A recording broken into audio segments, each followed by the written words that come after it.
Next, we're going to find an equivalent fraction for 5/9.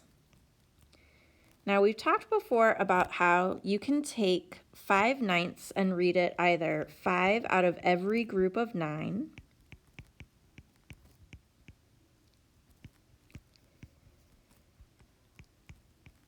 meaning maybe there could be more than one group of 9, or you could also read it with a division sign because our fraction bar is division. So we could read it 5 divided by 9.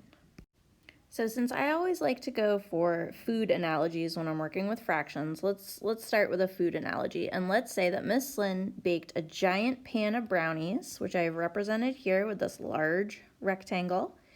And I sliced my brownies into 9 slices.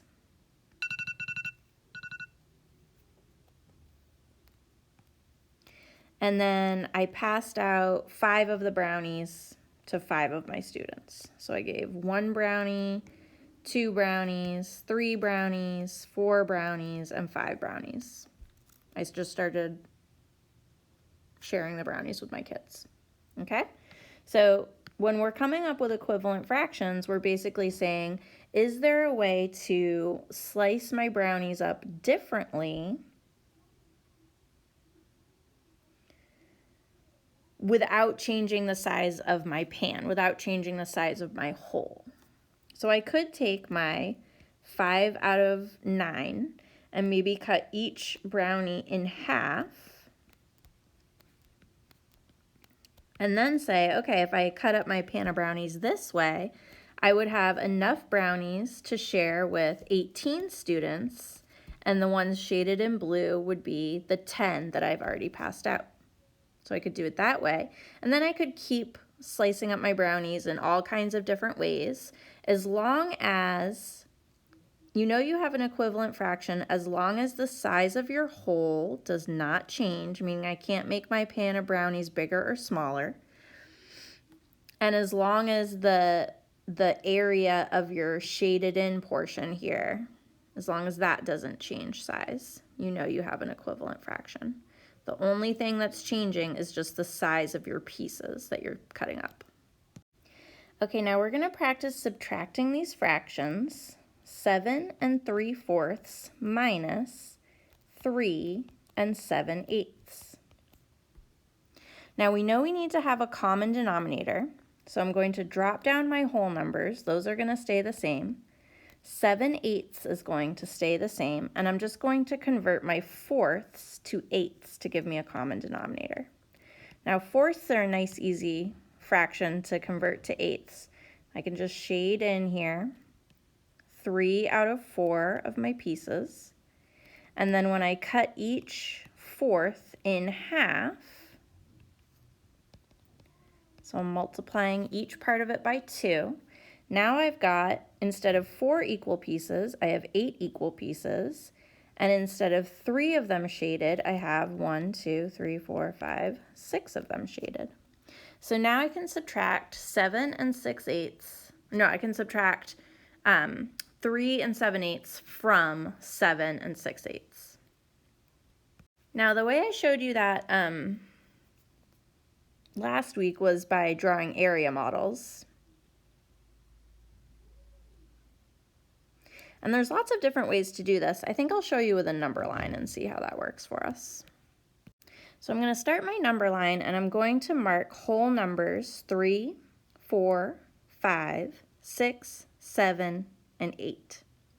And I knew that 7 and 8 had to be my biggest values because I'm starting with 7 6/8. So this is a value in between 7 and 8. So that's going to be located somewhere in here. And then I'm going to kind of hop backwards from 3 7/8 and see what I have. Another option would be I could make my number line and start with 3 7/8.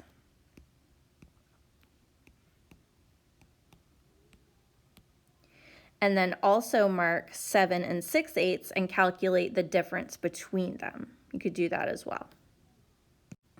Okay, so what I did is I divided the space in between each whole number into 8 equal pieces. So you could skip count starting at 7.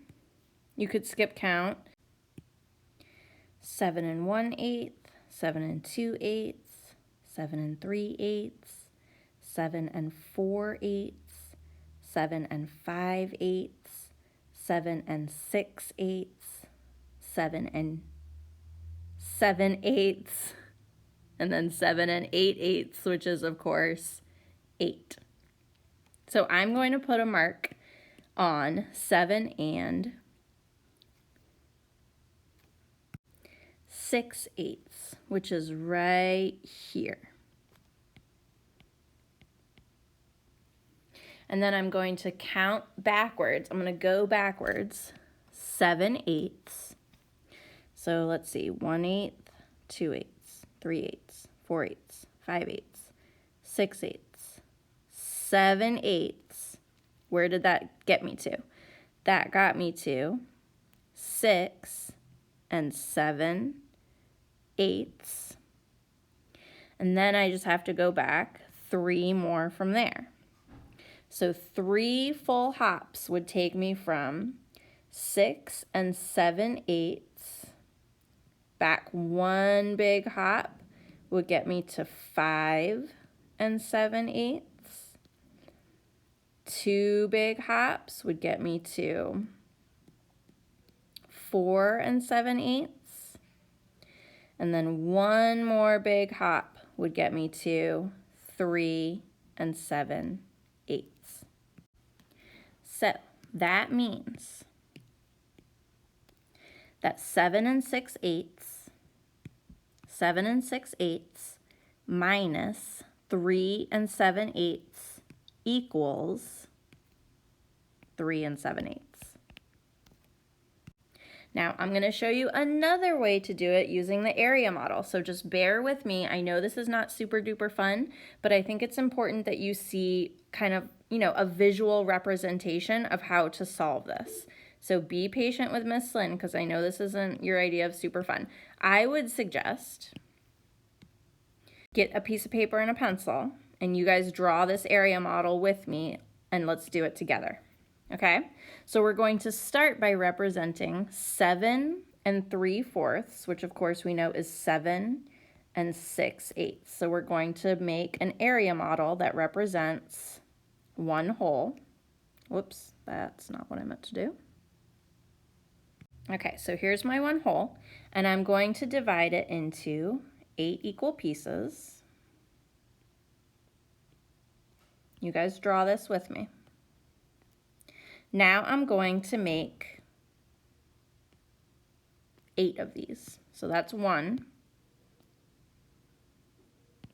2, 3, 4, 5, 6, 7, 8. I'm going to arrange them all for us to work with. Now I know I need 8 and not 7 because the number that I'm starting with is 7 and 6/8, which is, more than 7 wholes. So I need to have 7 wholes plus a little bit more to work with. Now I'm going to shade in 7 wholes. So this is 1 whole, going to shade that in. All right, so I've got 7 wholes filled in. Now I'm going to fill in 6 out of 8 of my final piece. So there's 2 filled in, 3, 4, 5,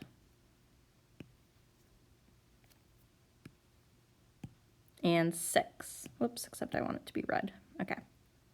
All right, so I've got 7 and 6/8, and I'm going to cross off 3 holes. So 1, 2, 3 are gone, gone, gone, and gone. And then I'm going to cross off 7/8. 1, 2, 3, 4, 5, 6, 7. So what does that leave me with? That leaves me with 1 hole, 2 holes, and 3 holes, plus 1, 2, 3, 4, 5, 6, 7/8. So you can see we got the same answer doing it 2 different ways, which means probably we're right. Welcome, students, to another week of Bellringers. Today is Monday. You probably noticed that this week your Bellringer assignment is a lot shorter. You only have 3 slides to do this week for your Bellringer. Part of that is because we have Wednesday off, so it's a short week. And part of it is just that I like you and I want to give you a little break. So only 3 slides this week for your Bellringer.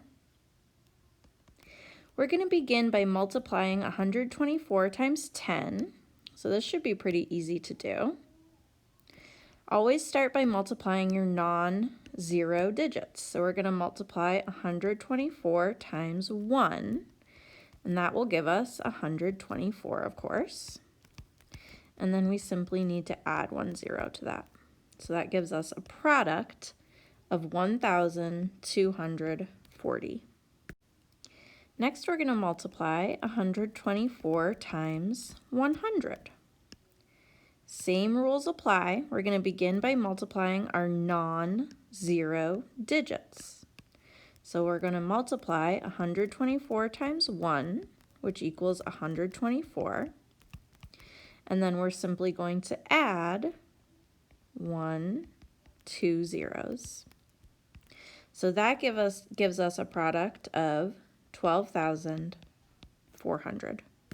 All right, moving right along to division, we're going to divide 124 by 10, and that is easy to do. We just rewrite our number with a decimal point this time and move our decimal point over 1 spot to the left to make our number smaller.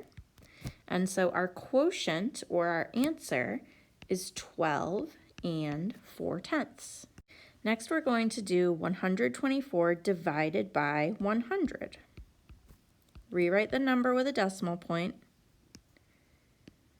Move your decimal point over 2 spots to the left, which gives us a quotient of 1 24/100. Okay, now the ones I didn't go over are our measurement problem. You're going to take 37 centimeters and convert that to some number of meters. So you have to ask yourself, centimeters to meters, that is fly to horse, divide, of course. So we're going to have to divide 37 by 100 centimeters in each meter to get our answer. Then we're going to convert 50 kilometers to some number of meters. So kilometers to meters, that is horse to fly, multiply. So we're going to multiply 50 kilometers times, I think it's 1,000 meters in each kilometer. 50 kilometers times 1,000 meters in each kilometer will tell you how many meters you need. Now, happy birthday to you, happy birthday to you. You do not have to do these line plot problems this week. They are crazy hard, and we're going to save those for third 9 weeks when we do more with fractions. Okay? And then the last one is rounding, and I think you should be able to do that on your own. If you have trouble with it, we can talk about it during study hall. Okay, bye friends. Happy Monday.